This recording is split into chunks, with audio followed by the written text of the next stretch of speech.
hotel bintang 5 hatimu ada 4. Majelis ilmu, berinteraksi dengan orang solih, memandikan orang mati atau melihat sakratul mautnya, dan kemudian yang keempat, berinteraksi engkau dengan Al-Quran. Disitulah tempat istirahatnya hati kita.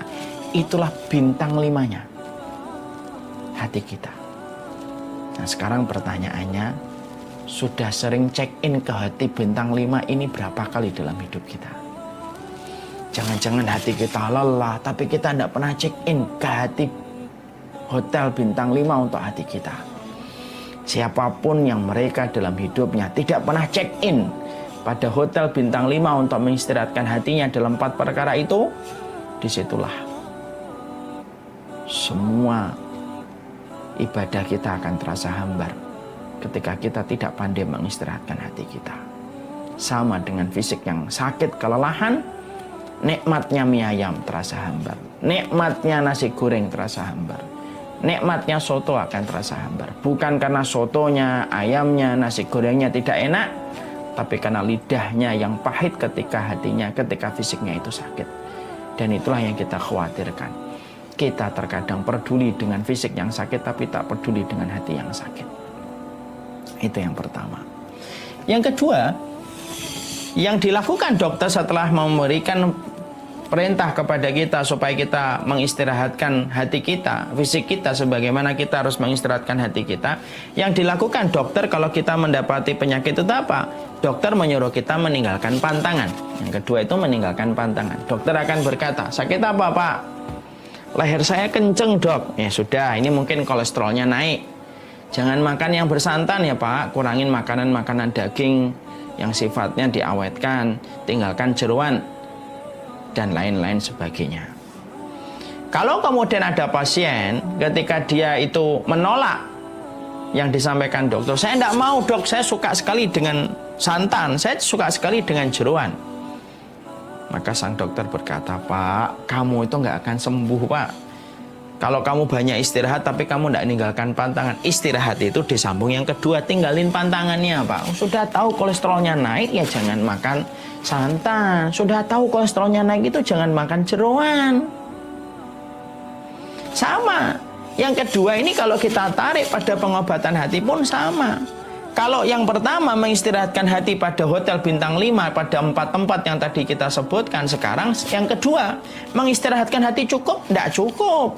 Dilanjutkan dengan yang kedua. Yang kedua itu apa? Ninggalkan pantangan, ninggalin dosa.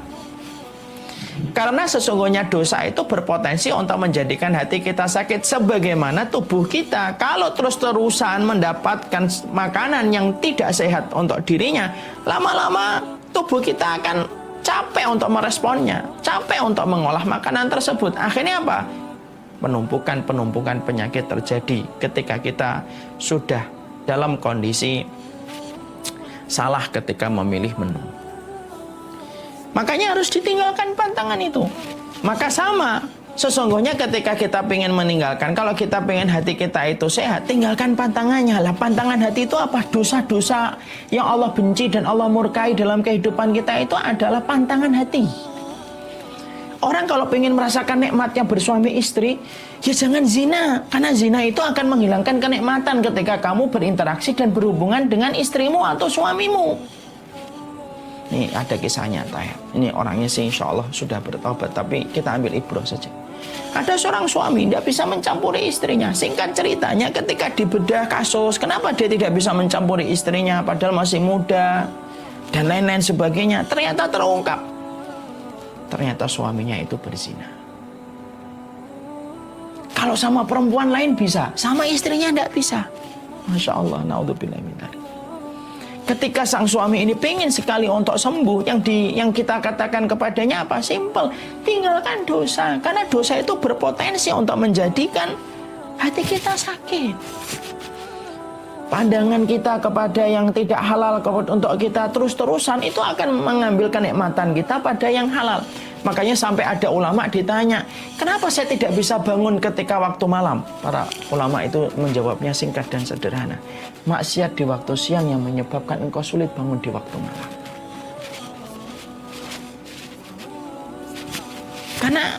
Karena Karena ternyata dosa itu aksesnya itu bisa kemana-mana, yang menjadikan hilangnya kualitas dalam kehidupan kita. Ini ada satu kisah nyata lagi. Ada seorang ibu-ibu, itu dia curhat kepada seorang guru besar, nama Syekh. Guru besar itu Syekh. Dia berkata kepada gurunya, Syekh, saya punya 2 anak. Anak pertama, bandelnya luar biasa. Anak yang kedua itu baik betul. Ini kenapa ya Syekh? Padahal dua-duanya ini dari keturunan saya. Kok sifatnya bisa sangat berbeda antara satu dengan yang lainnya? Perhatikan Syekh ini. Syekh ini lalu bertanya sama ibu tadi. Bu, saya boleh tanya tentang sesuatu? Silakan Syekh. Lalu Syekhnya itu berkata, gimana hubungan ibu dengan suaminya ibu ketika ibu memiliki anak yang pertama? Jujur ya, jangan ada yang ditutup-tutupin dan jangan ada kebohongan. Perempuan itu langsung berkata kepada Syekh, ya Allah Syekh, ketika saya baru menikah pertama kali, saya banyak sekali bantah kepada perintah suami. Saya banyak sekali bertengkar dengan suami saya karena kami baru menikah masa adaptasi dan banyak sekali pertengkaran. Bahkan beberapa kali sempat kami mau bercerai. Syekhnya berkata, cukup. Saya tanya lagi Syekhnya, gimana kedudukan ibu setelah memiliki anak yang kedua? Ya Allah Syekh, anak yang kedua ini kami dapatkan setelah 6 tahun atau 5 tahun perjalanan pernikahan kami. Kami sudah dalam kondisi baik. Anak sudah mulai ngaji. Saya sudah mulai taat kepada guru, taat kepada suami saya. Akhirnya saya hamil anak yang kedua. Lalu Syekhnya itu langsung berkata, ibu, dosanya ibu kepada suami berakibat kepada anak. Ridhonya suami kepada ibu berakibat kepada anak. Masya Allah. Di situ akhirnya kita menjumpai berarti yang kedua, orang yang ingin untuk hatinya sembuh itu, mereka itu harus meninggalkan pantangan. Semua dosa itu pantangan. Kalau kita sholatnya tidak khusyuk, mungkin kita sering sekali melihat acara infotainment yang sifatnya itu hanya untuk menjatuhkan kehormatan orang. Ngakses Instagram, Facebook yang sifatnya itu ngibahin kehidupan dan kehormatannya orang. Akhirnya apa? Ketika Allahu Akbar itu tidak mampu kita rasakan pada hati kita dan jiwa kita. Kenapa? Karena terlalu banyak interaksi mata kita dan telinga kita pada sesuatu yang haram. Orang yang menikmati khamar tidak akan pernah menikmati minum madu. Orang yang menikmati chattingan dia dengan perempuan yang bukan mahramnya, yang tidak halal, dia tidak akan menikmati ngobrolnya dia dengan istrinya ataupun dengan anaknya. Kenapa? Bagi dia yang indah itu kalau ngobrol dengan sesuatu, dengan orang yang sebenarnya tidak halal untuknya. Semua dosa itu menghambarkan semua kenikmatan pada sesuatu yang halal. Makanya kalau semakin banyak kita ngerasain kok semakin gak nikmat ya hidup saya. Padahal saya bisa membeli barang branded, saya bisa membeli barang bermerek, saya bisa membeli apapun yang saya mau. Tapi kenapa kok hati saya semakin sempit? Simpel dan sederhana. Kemaksiatan itu menggerus kenikmatan pada ketaatan dan ibadah kita. Jadi jangan tertipu dengan pandangan fisik yang kita lihat kepada seseorang ketika bermaksiat dia ketawa-ketawa. Sekarang orang depresi itu banyak yang ketawa. Kenapa? Depresi sekarang tidak punya pola wajah dan ekspresi mimik. Itu kata para psikolog. Bisa jadi orangnya ketawa, tapi yang jelas kita yakin kalau kita ketawa pada kemaksiatan ada harga yang harus dibayar. Kenikmatan yang halal akan menyingkir bersama dengan datangnya kenikmatan pada yang haram.